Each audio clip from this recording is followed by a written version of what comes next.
The first book in the Bible is a book you've probably heard of. It's called Genesis. Genesis comes from a Hebrew word. It's pronounced reshit, and it just means beginning. Now, there's a lot of stories from the book of Genesis, and it's easy just to pull out a specific story and try to tell you what it might mean.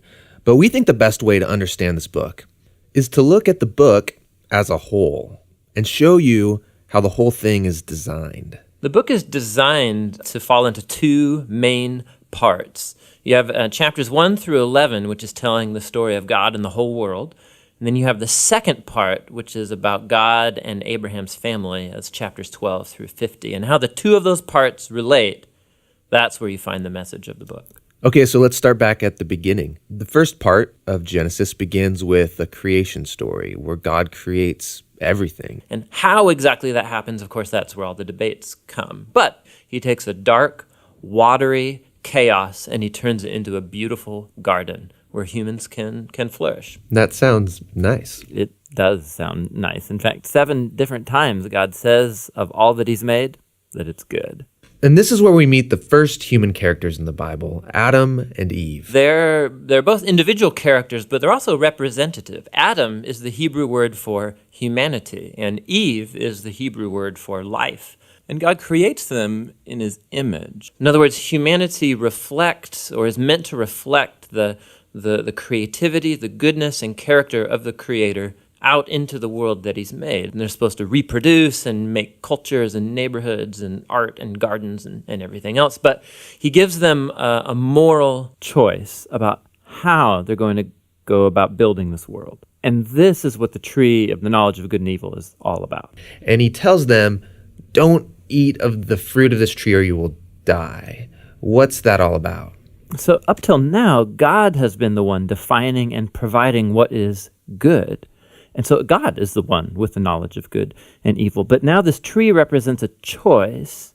Will the humans trust God's definition of good and evil, or are they going to seize the opportunity and define good and evil for themselves? And Adam and Eve eat the fruit. This is the core biblical explanation for that concept of sin, that desire to call the shots myself. It's the inward turn of the human heart to do what's good for me and my tribe, even if it's at the expense of you and your tribe.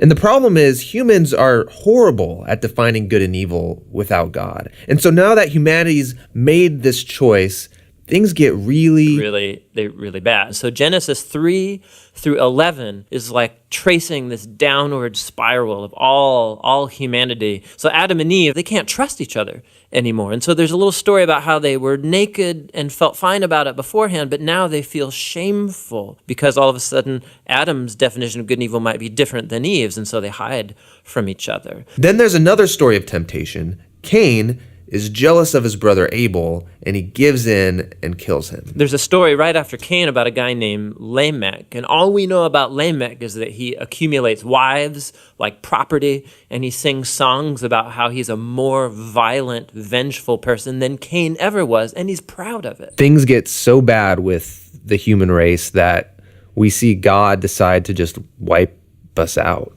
Yeah, we typically think of the flood story is about God being angry, but it actually begins with God's sadness and grief about the state of his world. And so out of his passion to preserve the goodness of his world, he washes it clean with the flood. But there's a glimmer of hope. He chooses Noah and his whole family, and he saves them on this boat. Yeah, don't forget about the animals. Right, and the animals. So Noah and his family are going to reboot all of humanity. I mean, he must be a pretty great guy. But this is the story most people don't know because it's kind of weird, is that Noah gets off the boat and he plants a vineyard and he gets totally plastered, and then something sketchy happens in his tent with his son. It's a tragic story. So from here, humanity grows again, but things are as bad as before.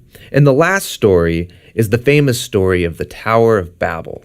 And in this story, you have all of the nations uniting together to use this new technology they have, the brick.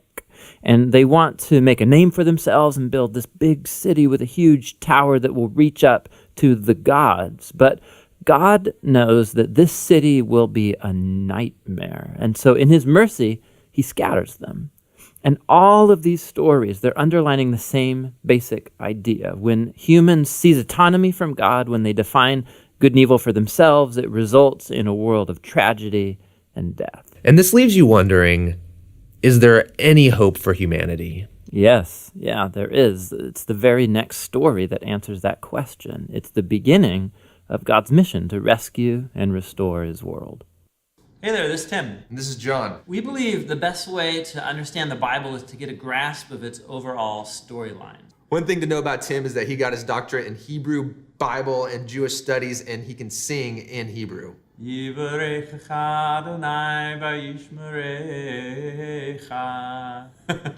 nonprofit, and we'd love to make more videos. So if you like these videos, we'd love your help reaching our next goal. Even a couple dollars would really be helpful. And you can download full resolution videos or like study guides, discussion guides at jointhebibleproject.com. It's all for free at jointhebibleproject.com.